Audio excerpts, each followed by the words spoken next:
Do traumatic events leave scars inside the bricks and mortar of a property? Not like we scar, obviously, but maybe a stain, like a tattoo. Today's property is Stimson Hospital, where around 4,000 people came into the world and half again left. Where the burn marks from a past fire disfigure beams and the remains of a murderous elevator shaft lies gaping open, threatening. Who and what lurks in the darkness? Before it became known as Stimson Hospital, John T. Sweezy had the mansion built in 1874, and from here it was sold to the Spicer family the following year. Disaster struck in 1879 though, when the home was burned to the studs and the Spicer family believed it to be arson. Not sure who they pissed off, but by the 1910s, the property was bought by a dentist named Dr. William Puffenberger until finally being purchased by Harriet Chapman in 1917. Chapman, along with Charles Stimson and Francis Blanchard, had big plans and wanted to turn the home into a hospital. By 1919, the mansion opened up as the Harriet Chapman Hospital, offering 20 bedrooms. But before the hospital could close its doors for the final time in the 1950s, all three owners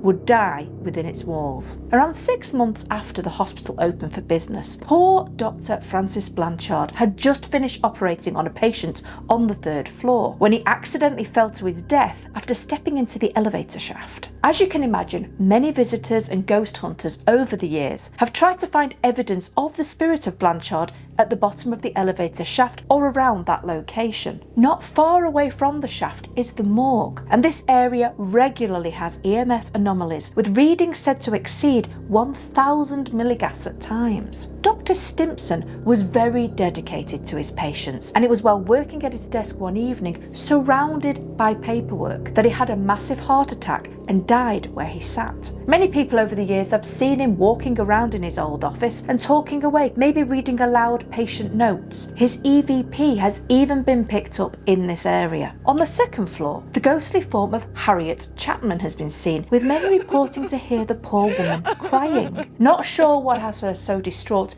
even in death, but in the treatment room people have seen full-bodied apparitions of what they believe to be Chapman, although it could just as easily be a patient who got lost along the way. Now, there is always something creepy about the basement or attic space of a house, and Stimson Hospital is no different. Visitors to the basement boiler room can often get a lot more than they bargain for. You see, if you spend a fair amount of time in the area, it seems to be an invitation to the ghost that lurks around here to get a little more forward. People have felt disembodied hands touch them, with some even being fully grabbed at. And a warning to anyone thinking of visiting Stimson Hospital, the boiler room is said to be a huge hotspot for shadow figures. Now, just across from the boiler room is a space that leads to the former cafeteria. Now, personally, this area would creep me out the most. I mean, you'd be on edge anyway walking around a haunted location, but then throw into the mix shadow figures running across the doorway of the cafeteria, and if they're not dashing around, they're peering at you from around the door frame. That's a huge note from me.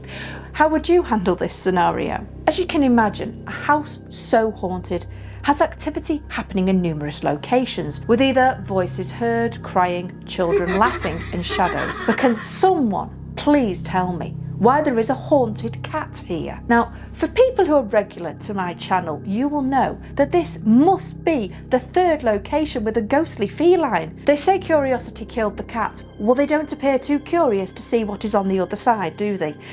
This ghostly cat is heard to meow at visitors and even rub itself against their legs in a friendly act of hello, and might I say defiance. There are plenty of people who are not so struck with haunted locations, but find haunted objects more interesting, like chairs, mirrors, toys, etc. Well, Stimson Hospital actually has a very spooky collection for you to look at. There is a mirror, which is centuries old, that many visitors have reported is haunted. As you gaze into the mirror, people have described seeing shadows flitting across the glass, and these have even been picked up in photographs. On the 2nd floor of the property, there is a very bossy doll that demands respect and tributes from those interacting with her by either gift or coin. If you decide to offer her nothing, or heaven forbid you're crazy and you take something from her, many believe she will haunt your dreams or follow you around. And if creepy mirrors and dolls aren't enough, there is also a remote control car, which is known to move about by itself even when there are no batteries installed. Chris and Pam Sturgill, the new owners, have one goal in mind: and that is to create the best bed and breakfast experience for their guests that they can. They just hope people are understanding enough if an invisible hand reaches out and touches them in the night, or a ghostly cat snuggles up. Have you visited Stimson Hospital, and if so, what were your experiences? Did you feel anything watching you, see shadows move across the room, hear the crying of a distressed doctor, or the death cry of another? Maybe you just found the house to be interesting and a great journey into the past. I would love to know your thoughts. Until next time, as always, stay safe out there, dissectors.